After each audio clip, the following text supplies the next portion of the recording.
صاحب میرا آپ سے پہلا سوال یہ ہے کہ آپ کے نزدیک اولیاء اللہ کی تعریف کیا ہے؟ لا حول ولا قوة الا باللہ اللہم صلی علی محمد وعلی آل محمد۔ اولیاء اللہ کی تعریف اللہ تعالیٰ نے سورۃ البقرہ میں کر دی ہے۔ آیت الکرسی جو ہے وہ آیت نمبر 255 ہے سورۃ البقرہ کی، اور اس سے اگلی آیت میں اللہ تعالیٰ نے بتا دیا کہ اولیاء اللہ کون ہے۔ ہر اہل ایمان جو کلمہ گو مسلمان ہے وہ اللہ کا ولی ہے، اور ہر اہل شرک اہل کفر وہ شیطان کا ولی ہے۔ یہ تو جنرل ڈیفینیشن ہے۔ جو بھی کلمہ پڑھتا ہے لا الہ الا اللہ محمد رسول اللہ، وہ اللہ کا ولی ہے۔ باقی اس کو اللہ تعالیٰ کا قرب کتنا حاصل ہے، اس کا کوئی تھرمامیٹر ہمارے پاس دنیا میں موجود نہیں ہے جب پیغمبر دنیا میں موجود نہ ہو۔ اگر پیغمبر دنیا میں موجود ہوں وہ ڈیفائن کر سکتے ہیں، جس طرح آپ صلی اللہ علیہ وآلہ وسلم نے ایک ہی مجلس میں 10 صحابہ کو جنت کی بشارت دی ہے۔ جامعہ ترمذی میں سنن ابی داؤد کے اندر حدیث موجود ہے، ابو بکر جنت میں ہے، عمر جنت میں ہے، عثمان جنت میں، علی جنت میں، پھر طلحہ، زبیر، عبد الرحمن بن عوف، سعد بن ابی وقاص، ابو عبیدہ بن جراح اور سعید بن زید رضی اللہ عنہم اجمعین وعلیہم السلام اجمعین۔ تو یہ اصل اولیاء اللہ تو صحابہ کرام اور اہل بیت ہیں۔ ان کے بعد ہمارا حسن ظن ہے، امام ابو حنیفہ ہوں، امام شافعی ہوں، احمد بن حنبل ہوں، امام مالک ہوں، امام بخاری، امام مسلم، جن جن لوگوں نے دین کو کنٹریبیوٹ کیا ہے، ہم اللہ سے امید رکھتے ہیں کہ وہ اللہ کے اولیاء ہیں، اس میں کوئی شک نہیں ہے۔ تو جو حدیث ہے صحیح بخاری کے اندر 6502 کہ کوئی نوافل اگر ادا کرے میرے لیے میں سماعت بن جاتا ہوں اور وہ اللہ کی طرف سے میں زبان بن جاتا ہوں، تو اس حوالے سے پھر یہ مطلب ظاہر سی بات ہے، اگر کوئی اس طرح کی تمام ارکان اسلام پورے کر رہا ہے، اللہ کی عبادت کر رہا ہے، کوئی گناہ نہیں کرتا، گناہ سے بچ رہا ہے، تو اگر اللہ کی قربت اس طرح حاصل ہو جاتی ہے کہ اللہ تعالیٰ ان کی زبان مطلب جو بول رہے ہوتے ہیں، اس طرح کی کرامات تو ہو سکتی ہیں۔ پھر دیکھیں، یہ زبان بن جاتا ہوں، ہاتھ بن جاتا ہوں، پاؤں بن جاتا ہوں، کان بن جاتا ہوں، یہ حدیث بخاری کے اندر ہے، اور یہ حدیث یہاں پہ ختم نہیں ہوتی۔ اس حدیث کا اختتام ان الفاظ پہ ہوتا ہے کہ پھر جب میرا بندہ مجھ سے کوئی سوال کرتا ہے میں اس کی حاجت کو پورا کرتا ہوں، جب وہ اپنے دشمن کے اگینسٹ میری پناہ طلب کرتا ہے تو میں اسے پناہ بھی دیتا ہوں۔ یعنی وہ اللہ کا محتاج ہی رہتا ہے، اللہ ہی سے مانگتا رہتا ہے۔ یہ نہیں ہوتا کہ اس کے ہاتھ اللہ بن گیا تو وہ یہاں سے ہاتھ بڑھائے گا اور وہ عرش پہ پہنچ جائے گا یا ہوا میں اڑ لے گا، اس کا بالکل یہ معنی نہیں ہے۔ دوسری بات، اگر ہاتھ بن جاتا ہوں، پاؤں بن جاتا ہوں، تو کیا کوئی شخص یہ دعویٰ کر سکتا ہے کہ اللہ میرے پاؤں بن گئے؟ یہ تو انتہائی گستاخانہ جملہ ہے۔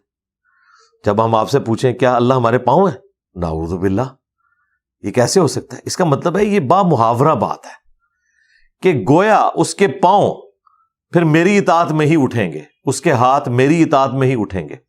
اس پہ یہ کاؤنٹر کوسچن یہ کرتے ہیں کہ یہ تو آلریڈی اس نے گناہوں سے بچ کے مقام حاصل کیا تھا، تو پھر اسے انعام کیا ملا؟ ہم کہتے ہیں انعام اسے یہ ملا کہ شروع میں تو اس نے کوشش کی، پھر اللہ تعالیٰ نے اسے یہ مقام دیا کہ وہ گناہوں سے اللہ نے اسے بچا لیا، اور اس کے اوپر جو استقامت ہے یہ اللہ کا انعام ہے۔ وقتی طور پہ تو کوئی شخص کوئی مرتبہ حاصل کر سکتا ہے، لیکن وقت گزرنے کے ساتھ ساتھ انسان کے اندر کمزوری آتی ہے، اور اس کمزوری کی کمپنسیشن یہ ہے کہ جو شخص فرائض میں پابندی اختیار کرتا ہے اور نوافل میں استقامت اختیار کرتا ہے تو میرا اتنا قرب حاصل کر لیتا ہے کہ میں اس کے ہاتھ بن جاتا ہوں۔ یعنی اب اس کے ہاتھ میری طرف سے انعام ہے اس کے لیے کہ وہ صرف نیکی کے کاموں میں ہی بڑھیں گے، اسپیشل پروٹیکشن ہوگی۔ اس کو سپورٹیو وہ آیت ہے، قل ان صلاتي ونسكي ومحياي ومماتي لله رب العالمین، اے نبی تم فرماؤ بے شک میری نماز، میری قربانی، میرا جینا، میرا مرنا سب اللہ کے لیے۔ یعنی اوڑھنا بچھونا اللہ کی ذات ہے۔ پاؤں بن جاتا ہوں یہ نہیں کہ اللہ کوئی پاؤں کے اندر داخل ہو گیا، یا نعوذ باللہ پاؤں بن جانے سے مراد یہ ہے کہ ایک پاؤں وہ اٹھائے گا تو دوسرا وہ جو ہے وہ 7ویں بر اعظم میں جا کے لینڈ کرے گا، ایسا بالکل نہیں ہے۔ اس طرح کا مفہوم نہ کسی آیت میں موجود ہے نہ کسی حدیث کے اندر موجود ہے، کیونکہ اس کے اینڈ پہ الفاظ آ رہے ہیں جب وہ مجھ سے دعا کرتا ہے میں اس کی دعا قبول کرتا ہوں، اور جب کسی دشمن کے اگینسٹ مجھ سے پناہ مانگتا ہے تو میں اسے پناہ دیتا ہوں۔ بھائی اگر وہ اپنے دشمن کو نگاہ مار کے خود جلا سکتا ہے تو وہ اللہ تعالیٰ سے پناہ کیوں مانگ رہا ہے؟ یہ آخری الفاظ اس حدیث کی حفاظت کر رہے ہیں کہ اس کو آپ نے بالمفہوم لینا ہے، با محاورہ لینا ہے، نہ کہ باللفظ۔ اور آخری بات، یہ تو خود صوفیاء بھی اس چیز کے خلاف ہیں کہ اللہ انسان کے اندر حلول نہیں کرتا، حتیٰ کہ کشف المحجوب کے اندر علی ابن عثمان حجویری نے 12 فرقے لکھے ہیں تصوف کے، ان میں سے 2 فرقے انہوں نے لکھے ہیں کہ یہ گمراہ ہے، 10 اہل سنت ہے۔ ان میں ایک فرقہ انہوں نے لکھا ہے حلولیہ، اور ان کا عقیدہ ہے کہ اللہ انسان کے اندر گھس جاتا ہے، ہاتھ بن جاتا ہوں، پاؤں بن جاتا ہوں، یہ اس طرف لے جاتے ہیں۔ اس طرح کا عقیدہ تو پینتھیزم کا عقیدہ، یہ تو کفر کے اوپر مبنی ہے۔ تو پھر اہل حدیث کے سامنے جب یہ حدیث رکھتے ہیں حضرت ابن عباس والی کہ پیٹ نہ بھرے، تو وہ کہتے ہیں وہ محاورتاً کہا تھا، تو وہ تو جان چھڑواتے ہیں۔ تو نہیں، محاورتاً باتیں ہیں تو اس کا مفہوم وہ بیان کرتے ہیں نا کیا ہے، ان سے پوچھیں کیا مفہوم ہے۔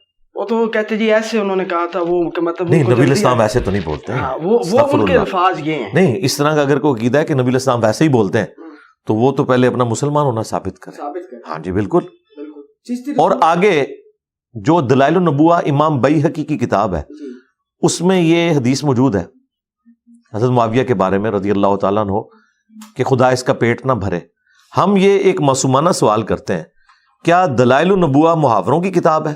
دلائل النبوہ حدیث کی وہ کتاب ہے جس میں نبی علیہ السلام کی نبوت کے دلائل دیے گئے ہیں، اور وہ دلائل یہ ہیں کہ یہ نبی اس لیے ہیں کہ انہوں نے مستقبل میں ہونے والی خبروں کی پیش گوئی کی اور وہ پوری ہوئی۔ اس میں حدیث عمار بھی وہ لے کے آئے ہیں، اس کے علاوہ بھی کئی احادیث لے کے آئے ہیں، ان میں یہ بھی لے کے آئے کہ ان کے بارے میں یہ پیش گوئی کی تھی کہ اللہ ان کا پیٹ نہیں بھرے گا۔ وہ حدیث کا ٹاپک بتا رہا ہے، اور آگے راوی حدیث کہتا ہے کہ پھر حضرت معاویہ کا پیٹ پوری زندگی بھر نہیں سکا، وہ بہت کھاتے تھے لیکن ان کا پیٹ نہیں بھرتا تھا۔ یہ میں نے تو نہیں گن پوائنٹ میں داخل کروایا، تو یہ ایسا نہیں۔ لہٰذا یہ کہنا کہ مسلم میں حدیث ہے کہ نبی علیہ السلام نے کہا کہ میں جسے بد دعا دوں اے اللہ اسے دعا بنا دینا، اس کے ساتھ الفاظ ہیں اگر وہ اس کا اہل نہ ہوا، یعنی اگر وہ بد دعا کا اہل نہیں تو دعا بنانا، اور اگر اہل ہوا تو پھر وہ دعا ہی بننی چاہیے۔ جس طریقے سے نبی علیہ السلام نے بیان کیا ہے اسے آپ بد دعا کہہ لیں۔ تو نبی علیہ السلام نے جن لوگوں کو دعائیں دی ہیں نا جی، ان کے اوپر اثرات نظر آ رہے ہیں۔ حضرت انس بن مالک کے بارے میں بخاری مسلم میں ہے کہ نبی علیہ السلام نے کثرت اولاد کی انہیں دعا دی تھی۔ تو بخاری مسلم کے الفاظ ہے کہ میں 100 سے زیادہ بچے اپنے پوتے پڑ پوتے دفنا چکا ہوں، اتنی مجھے اللہ نے اولاد دی ہے۔ تو نظر آئی نا۔ تو یہاں پہ اگر یہ بدعا دعا میں کنورٹ ہو گئی تھی، پھر ہونا یہ چاہیے کہ حضرت معاویہ تھوڑا سا کھانا کھاتے ہوں اور ان کا پیٹ بھر جاتا ہو، کیونکہ الٹ ہونا چاہیے نا۔ بدعا تھی خدا اس کا پیٹ نہ بھرے، تو دعا کیا بنی کہ خدا اس کا پیٹ بھر دے۔ لیکن آپ ذرا ان کے حالات زندگی کے اوپر کتابیں اٹھا کے دیکھ لیں، وہ تو ملتا ہے کہ وہ اتنا زیادہ کھاتے تھے ان کا پیٹ نہیں بھرتا۔